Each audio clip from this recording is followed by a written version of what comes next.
I am Ferdinand Marcos, and I am the President of the Republic of the Philippines. I stand today on behalf of 110 million Filipinos. Magandang umaga, Malacanang Press Corps. Welcome sa ating press briefing ngayong araw. Magandang umaga po, Yusek. Ano po ang reaksyon ng Pangulo o ng Palasyo po doon sa desisyon ng Office of the Solicitor General na recusal o pag-atras po na maging kinatawan ng gobyerno sa mga petisyon sa Supreme Court kaugnay po ng pag-aresto kay dating Pangulong Duterte? Iginit po kasi ng OSG na wala nang kahit anong legal obligation ang gobyerno na makipagtulungan sa ICC dahil nga daw po hindi na tayo miyembro ng Rome Statute. Okay. Sa kanya pong manifestation, sinabi he wants to recuse himself to represent because he cannot effectively represent the government. First, okay, ginagamit po kasi ito ng ibang mga partido na di umanong naniniwala ang Solgen na may kamalian sa ginawa ng pamahalaan sa pakikipagtulungan sa Interpol.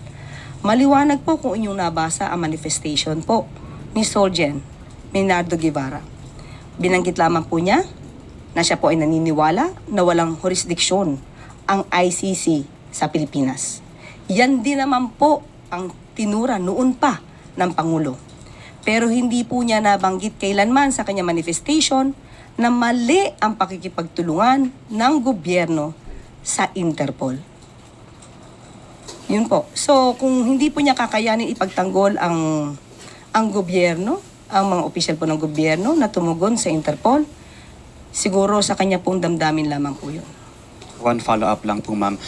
May possibility po ba na palitan ang Solicitor General kasi parang he defied yung mandato niya na maging representative po ng gobyerno sa mga kaso? Wala pa po napag-uusapan dyan dahil napakabago po talaga nito. Lumabas lang po yata to kagabi. Pero siguro po mas maganda po kung mismo si Solgen ang mag-assess sa sarili niya kung siya pa po ba ay nararapat na tumayo bilang Solicitor General. Follow up to the same question, Tuesday New DZBB. Good morning, Yusek. Kung ganun po ang sitwasyon ngayon ng OSG, ano po ang natitirang option or legal remedy ng gobyerno para magkaroon ng representation po doon sa pagtatanggol kay dating Pangulong Duterte sa ICC if meron man na plano ng ganito ang gobyerno? Kailangan po sumagot. Kung sino man po ang respondent sa Supreme Court, hindi po maaaring hindi sumagot. Kailangan po ipagtanggol kung anong ginawa nila at ipagtatanggol po ito base sa batas. Mayroon po bang plano ang pamahalaan natin na kumuha ng legal service ng private counsels to represent the government for that? Wala pa po kami na pag-uusapan kung ano pong balakin dyan, pero sasagot po sila. Kung ito man galing sa gobyerno ng mga lawyers or private, hindi pa po namin na pag-uusapan. But meron, ma'am, na ganong option na gagawin dahil nga ang OSG ay dumistansya na. Kukuha po sila ng abogado, hindi lang po natin alam kung mula sa gobyerno o mula sa pribado. Sino po ang kukuha ng abogado? Yung mga respondents po. Okay. Hindi po from respondents din for sa kaso is ES Lucas Bersamin, kung tama po ang pagkakaintindi ko, and Department of Justice, ganun po ba yun? Sila ang kukuha ng abogado? Kung sila po yung involved sa kaso, kailangan po nilang sumagot. So, kailangan din po nilang kumuha ng abogado. Okay, salamat po. Related question, Maricel Halili, TV5. Quick follow-up lang po. Good morning, ma'am. Does the palace think that it is morally right for Solgen Guevara na mag-recute sa kaso, considering that during the time of President Duterte, he was the Justice Secretary, so baka may conflict of interest. Do you see this? We have not talked about that. But we know that he will recuse himself from representing the government. And if it is related with his former post as DOJ Secretary,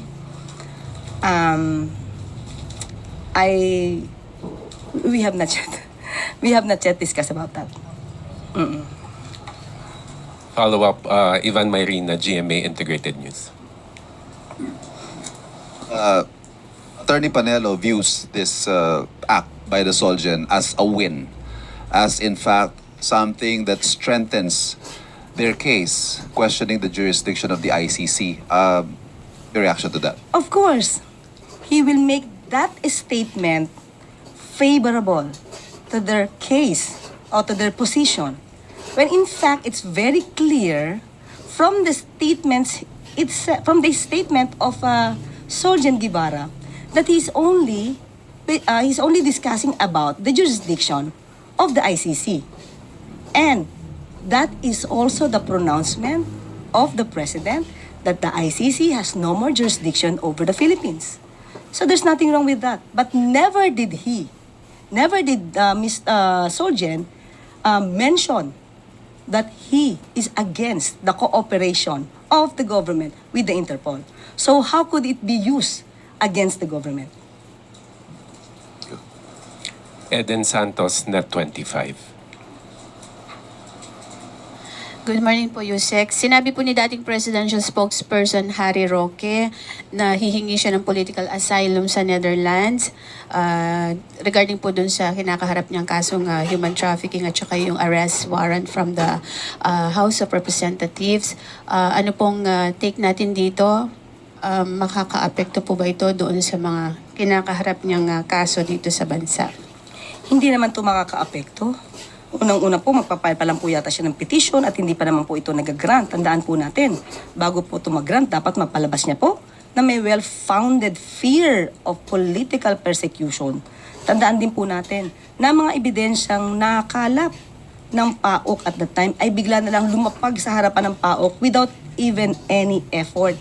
Nakita lang po itong mga dokumentong to, bank documents ni Attorney Harry Roque sa Lucky South 99. Nakita rin ang mga dokumento ng kanyang assistant, A.R. De La Serna, in Lucky South 99. Third, there is also a document referring to contract of lease with a certain manager, alleged manager, of Lucky South 99. Bumaksak lang din po yan sa harapan ng PAOK. So how could there be a political persecution if all the pieces of evidence are overwhelming? So, wala po tayo nakikitang political persecution. Harapin na lang po niya ang kaso niya po dito. Mas maganda po yan para maipakita niya sa taong bayan na wala po talaga siyang kasalanan. Is it possible po na makipagtulungan din ang Pilipinas o gobyerno ng Pilipinas sa Interpol para po siya ay mapabalik dito sa bansa since siya po ay nandoon sa Netherlands? Hindi pa po natin nakikita po yan sa ngayon, pero siguro po maiiba ang sitwasyon kung siya na may warrant of arrest na inisyu ng korte. Thank you. Related po. Sige. ICC. Okay. Gilbert Perdez, DWIZ. Good morning po, Yusek. Yung mula ho nang dalhin sa ICC yung dating Pangulong Duterte, dumami po yung mga abogado at saka yung mga legal experts na nagsasalita about sa case at pati na rin po sa kampo ng dating Pangulo at umabot po sa punto na pati yung merits po ng kaso ay natatouch na. Possible ho ba na malabag dito yung sub judice rule or applicable po ba yung rule na ito sa kaso before the ICC po? Hanggat hindi naman po nagsasabi ang ICC na someone is violating the sub judice rule, ito tuloy-tuloy lang po yan. Sila naman po ang pwedeng magreklamo niyan at magbigay ng order na huwag pag-usapan. Thank you po. Galing talaga ni Still on the Yusek, ICC case, Ivan Mayrina, GMA Integrated News. Ma'am, isa bahagi daw ng reparation sa mga biktima ng crimes against humanity ay yung pag-freeze ng assets ng akusado pag nahatulan at pagbibigay posible na reparation sa mga biktima. Sakali magkaroon po ng request for asset freeze, will the government comply with the ICC request?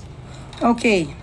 Malamang ito po ay ituturo natin sa AMLAC. Tandaan po natin, kapag may kaso po ng plunder, isasantabi ko muna po yung ICC. Okay? When it comes to freezing of assets, meron na pong isampang kaso si Senator Trillanes ng plunder against the former President Duterte and Bongo. Dapat noon pa lang po sana inaralan ng AMLAC kung dapat i-freeze because the case is plunder. Okay, kung ito po ay magkakaroon man ng issue or magbibigay ng order ang ICC, ituturo po natin, ibibigay po natin to sa dapat sa AMLAC kung kinakailangan po. But doesn't this amount to cooperation with the ICC? Kaya nga po ibabato natin sa AMLAC. But AMLAC is under the Philippine government. Yes, but if there's a need for that, ang AMLAC walang sinisino.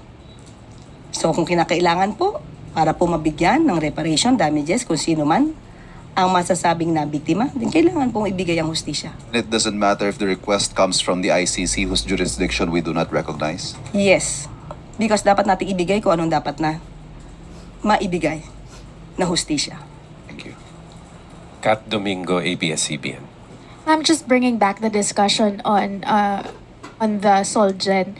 How necessary is it for the palace to find another solicitor or another solicitor general or another government lawyer who is more willing to defend government agencies that executed the arrest? What is the important? It's very important. It's very significant to get another lawyer who's very competent and very effective in defending the causes of the government. And do you not see that coming from Solgen Guevara as of now? As of the moment, he said he cannot effectively represent the government. So it comes from him. In your assessment, does this warrant a resignation? Well, as I've told a while ago, he should assess himself. But would you at least recommend to the president? No, I would not. A final question from my end, ma'am. With the agencies involved or yung mga accused po dun sa case, or not really the case but the petition, would they receive some sort of assistance from the national government, particularly in Malacanang, when it comes to dealing with this case now that the Solgen has recused?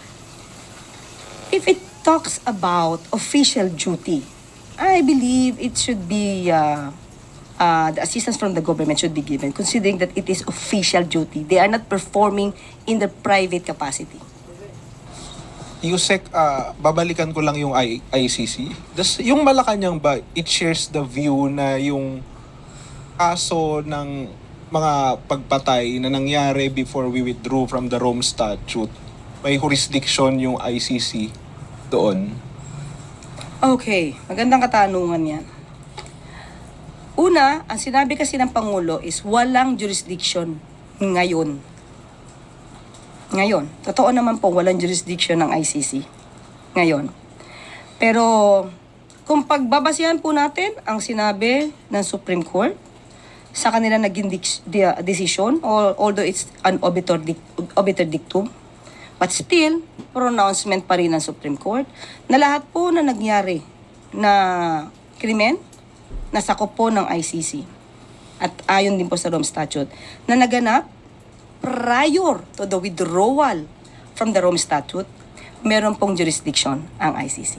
Okay, kasi po nung nasabi po ni former presidential spokesman and legal counsel Salvador Panelo na hindi naman daw talaga nag-take effect sa Pilipinas yung Rome Statute because it was never published in the official gazette ng ating pamahalaan. What do you say to that? So pag tama yung argument ng yun, ibig sabihin hindi talaga nagkaroon ng jurisdiction yung ICC. What's your take on that argument? Kung hindi po nag-take effect ito, ba't kailangan sila mag-withdraw in the first place? So, ibig sabihin, na-ratify po ito. So, since na-ratified po ito, it means effective po ito. Nag-take effect siya. So, there's nothing to withdraw kung walang effectivity yung batas. But will there be effort on the Marcos admin to refute the claim that it was never published? There's nothing. May records naman ba tayo na to prove na it was published kung meron man? There's nothing to refute because it was effective until withdrawn. So there's nothing to refute about the said publication. There's not ratification. So yung publication requirement ba na comply, yun po kasi ang lagi niyang argument. Okay, ito lang naman ang tanong natin. Kung naniniwala kayo walang effect or hindi effective or hindi nag-take effect ang Rome Statute sa atin dahil walang publication, ba't kaya nga kayo nag-withdraw? Diba dapat hindi na kayo nag-withdraw? Wala na kayong ginawa. Kasi wala pa lang, hindi pala tayo naging member, hindi pala tayo naging sumang-ayon sa nasabing Rome Statute. Dapat walang withdrawal. Diba? Contradicting yung sinasabi niya. So, ibig sabihin, there's nothing to withdraw kung hindi talaga nag-take effect. Yes. Okay. Salamat. At yung withdrawal na yun, nirecognize ng ICC. Diba? Salamat po. Finally, Chris Jose Rebate.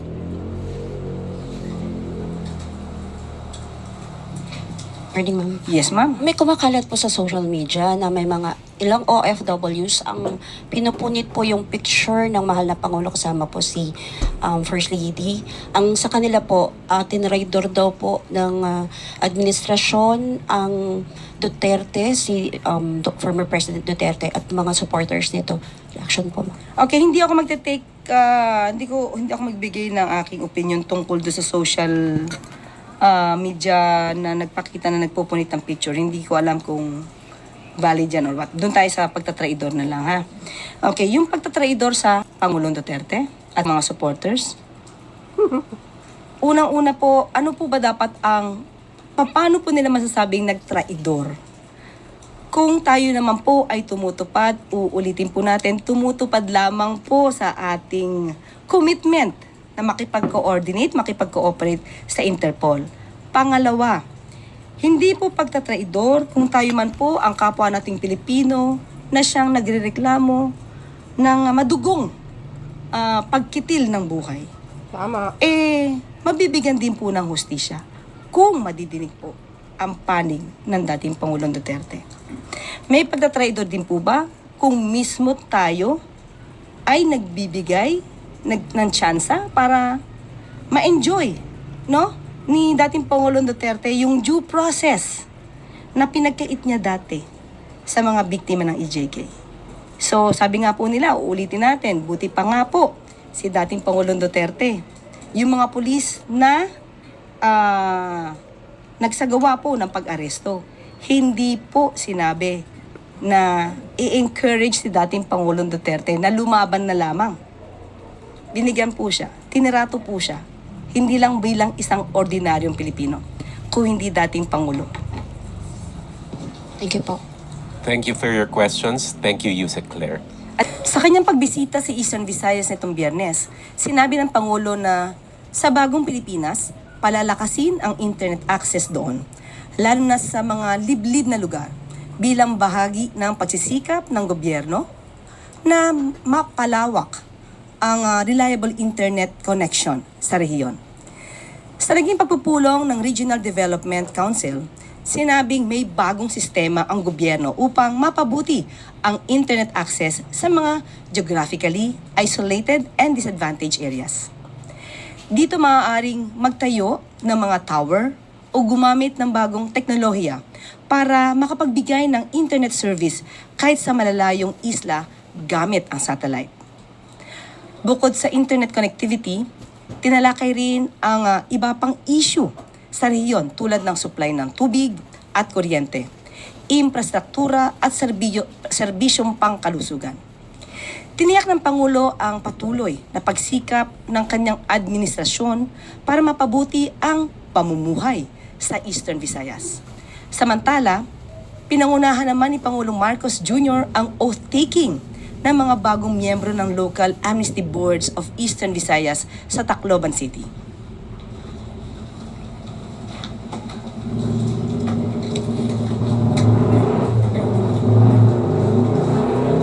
Ayon sa Pangulo, mahalaga ang papel na gagampanan ng Amnesty Board sa pagsulong ng kapayapaan sa bansa. Ito rin ang magsisilbing mekanismo para matulungan ang mga dating rebelde sa proseso ng reintegration. Binigyan din ng Pangulo ang kahalagahan ng pagkakaisa sa kabila ng pagkakaiba dahil sa politika. Umaasa si Pangulong Marcos na magiging simula ito ng pagkamit ng kapayapaan sa buong bansa. At ito po ang good news natin sa araw na ito. So maaari na po tayong sumagot sa inyong mga katanungan. Let's start with Alvin Baltazar, Radio Pilipinas.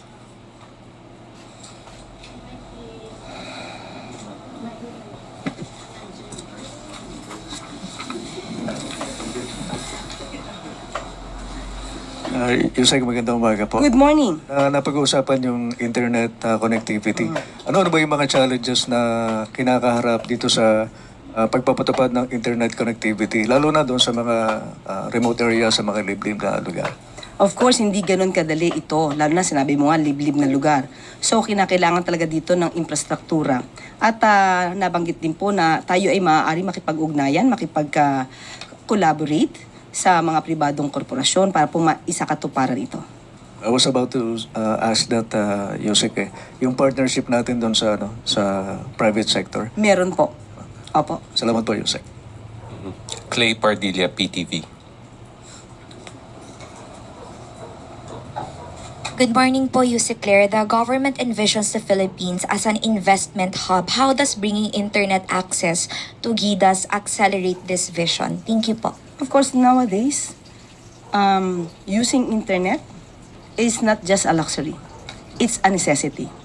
So with this, if we can improve the access of all the Filipino peoples to internet so that they can at least research, make a good use of this internet, it will definitely improve the livelihood. Not only the livelihood, even the intellectual capacity of every Filipino.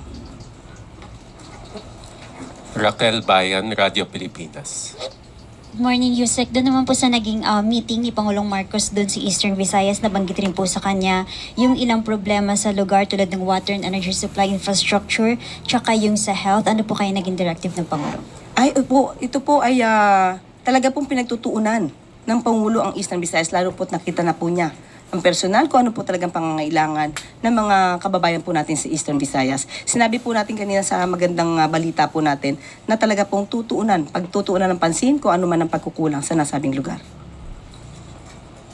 Ma'am, on another topic, si General Manager po ng MRT, na-relieve po sa post. Baka would you know kung bakit po kayo or kung may kapalit na po?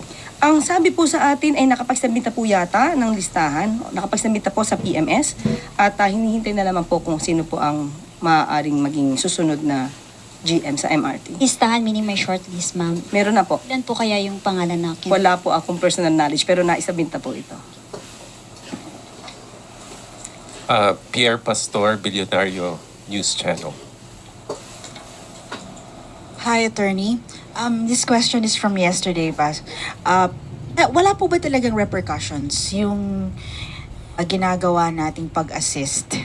Ginawa nating pag-assist doon sa pag-arrest?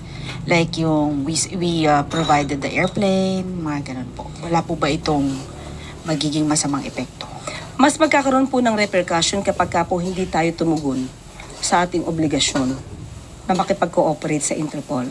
Yeah, since hindi na tayo member, yun ang... Hindi naman po ang konsiderasyon dito ay yung pagiging miyembro ng ICC. Ang konsiderasyon pong ibinibigay natin dito ay yung pakikipag-cooperate po sa Interpol. Thank you. Christian Yusores, Radio 630.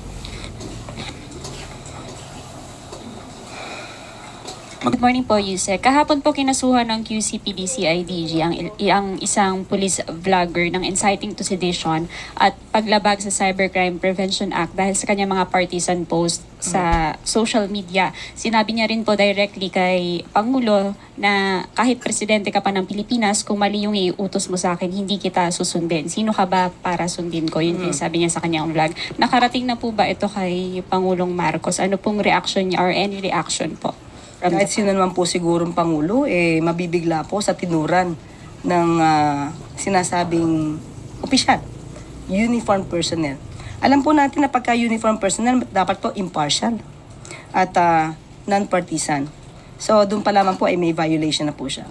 So, kung ano po yung nararapat na kung meron man pong pagdidisiplina o parusa, siguro dapat lang pong ibigay kung naaayon po sa batas. Ito na rin po ba yung time na dapat umaksyon na yung pala? Since sabi niyo po kahapon na hindi niyo palalampasin yung mga statements na may elements ng inciting to sedition. Yes, kung ito isolated case, kapag may maganito po at talaga pong nananawagan ng panggugulo, hindi po talaga to palalagpasin ng palasyo.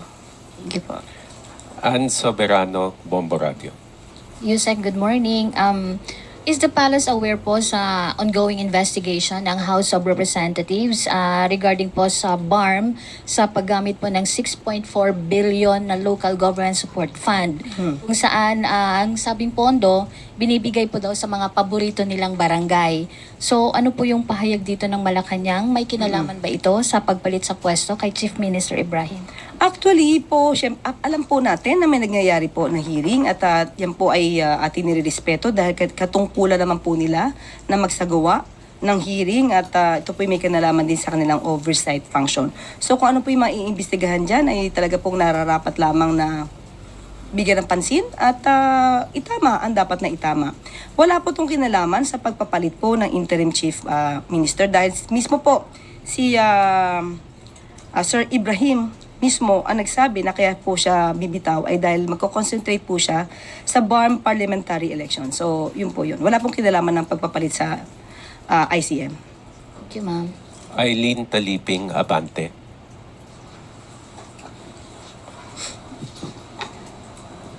Good morning, Yusek. Lilis lang tayo ng konti kasi ito'y may kinalaman doon sa reklamon. Umaangal yung mga magsasaka sa Cagayan dahil binabarat yung kanilang presyo ng palay sa kanila. At ang nila pinapaikot doon ay dahil daw nag-i-import ang gobyerno, partikular ni Pangulo, ng bigas.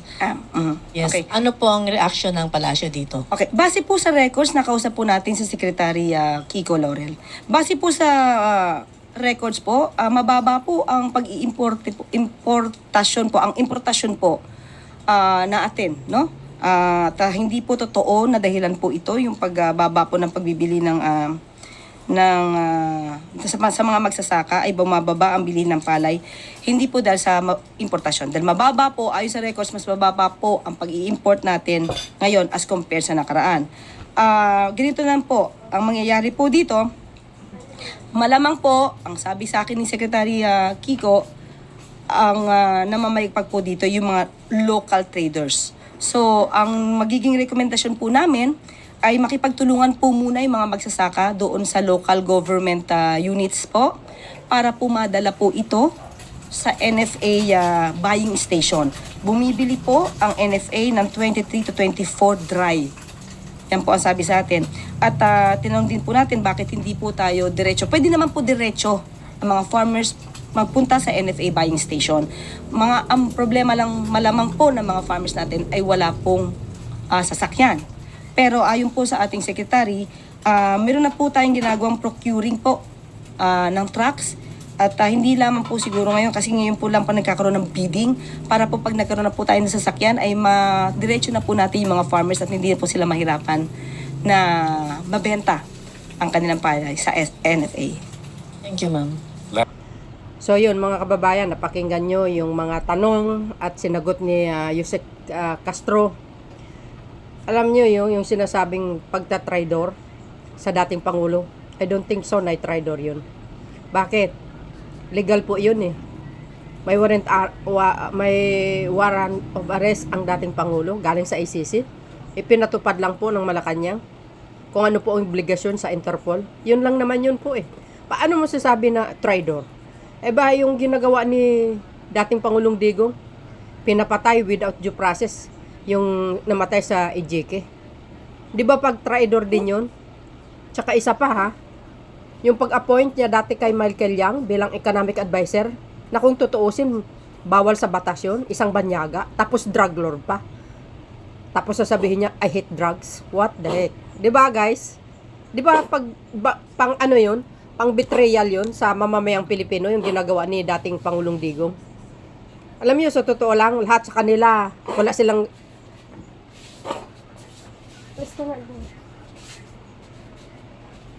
sa totoo lang, sa panig ni dating Pangulong Duterte, parang ang feeling nila perfect sila, wala silang nagawang mali. Parang ang lahat kasalanan ni PBBM. Pati yung pag-impeach kay Sara, kasalanan ni Pangulong Marcos Jr. 'Di ba? Lahat-lahat na lang eh. Sa totoo lang. Pati yung pag-aresto, kasalanan ni Pangulong Marcos Jr. Pagtaas ng bilihin, kasalanan ni Pangulong Marcos Jr. Pati yung mga flood control, kasalanan ni Pangulong Marcos Jr. 'Di ba? Lahat kasalanan. At pagtaas ng bigas, kasalanan ni Pangulong Marcos Jr. Oh, maraming namamatay, kasalanan ni Pangulong Marcos Jr. Di ba? Parang hindi mo alam kung anong klaseng utak mo sa kanila. Alam po natin yung mga namamatay everyday. Dekada na po yan. At nakatala yan sa kasaysayan ng mundo. Na hindi pwede walang mamatay. Sa isang araw. May namatay, siyempre may ipinanganak. Ganun lang talaga. Yung sobrang kid ng utak ng mga DDS. Hindi mo akalain, kapwa mo Pilipino, ganun yung sinasabi nila. Sa mismo presidente ng Pilipinas na ginagawa niya lang yung kanyang trabaho. Lahat ibinuntoy ng sisi. Sa kabila ng lahat na ni minsan hindi mo marinig yung Pangulo na nireresbakan ang dating Pangulong Digong or si Sara Duterte. Di ba, guys? Napaka-unfair. Biro mo yun. Tapos yung kaguluhan sa Pilipinas, isisisi Pangulong Marcos Jr. Si Digong perfect, malinis, walang nagawa. 'Di ba? Kung ganun malinis siya, bakit siya nakakulong ngayon sa ICC? Sige nga. Kasi nga, concern ang mga kapwa Pilipino natin. Sinampahan siya ng kaso sa ICC. Nung membro pa tayo sa ICC that time. Dahil hindi na ma-attempt yung ginawa niyang yung mga utos niya over kill sa mga inosenteng tao without due process. Alam niyo, ako bilang isang Filipino citizen, sa totoo lang, naaawa ako sa mga namatayan, guys. Biro mo lalo na yung isang binatilyo na si Kian de los Santos. Parang ma-imagine mo, tinataas niya yung kamay niya, wag po, di ba? Tapos binaril mo kaagad. What the heck? Hindi ba naisip mga madidies yun? Yung mga namatay sa EJK? Samantalang si Duterte dumaan sa due process. Ngayon, kasalanan lahat ni Pangulong Marcos Jr. Grabe, di ba? Antindi nyo talaga. Feeling malinis, feeling paawa, feeling pabiktim. Pero kung tutuusin, ang mamayang Pilipino ang biktima rito. Tulad yung nangyari sa West Philippines pangharas. Kung totoo yung sinabi ni former Associate Justice Carpio, na isinuko ni Digo, yung Ayungin Shoal sa West Philippines di ba pang traidor yun sa mamayang Pilipino? Tulad ng pagbibinta ng ginto. O 46 point something yata yun, tonelada ng ginto. Alam ba ng mamamayang Pilipino that time na nagbinta siya ng ginto? Wala. Hindi natin alam yun. Nalaman lang sa pamumuno ni Pangulong Marcos Jr. Maraming kabalastugan, maraming nabubunyag sa pamumuno ni Pangulong Marcos Jr. nung nakaraang administrasyon. Kung hindi pa si PBBM ang nakaupo, walang nabubunyag. O, pati yung sa hearing ng Quadcom, kasalanan ni PBBM, ni Speaker. Lahat-lahat. Di ba? Grabe, ang tindi, napakalinis as in. So, yun guys, ako, opinion ko yan. Kailangan mailabas natin kung ano po yung nakikita natin. Hindi naman pwede lahat na ibunton mo sa isang Pangulo na wala naman siyang ginawang mali. Na hindi naman niya kasalanan yung nangyayari kay dating Pangulong Digong na kung saan nasa ICC ngayon. Biro mo lahat sa kanya sinisisi. Wow. Alam niyo, para may kasabihan kung mga langgam lang kayo, sarap niyo pagtirisin no? Ang hilig nilang magbaliktad ng issue, ang hilig nila mag-spread ng fake news. What? No? Grabe. Pati ang ICC page, dinamay pa nila. Grabe, ang tindi itong mga DDS nito. Mga utak talangka, utak bulinaw. Napakakitid ang utak. Ang pangit ng mga ugali. 'Di ba? Sa sobrang kapangitan ng mga ugali nila, iyan po ang natanggap nilang karma. Sunod-sunod na yan, mga kababayan, sinasabi ko sa inyo Ang Diyos hindi po natutulog. Hindi nyo kayang pabagsakin si PBBM, mark my word. Never. Ang Diyos, protektado siya. Alam ng Panginoon, si PBBM ay napakabait na Pangulo. Lahat ginagawa niya as hanggat na makakaya niya. 6 years hindi kayang solusyonin ang problema ng Pilipinas na matagal na. Laki-laki ng utang ng Pilipinas na iniwan sa kanya. Buti pa nga siya Every year nagbabayad ng utang. Si Digong nang iwan ng utang na napakalaki. Nasaan yung mga major project? Sige nga. Ay, nakaw. Diba? Anyway, mga kababayan, and that's it for today's video. Maraming salamat sa inyong watching.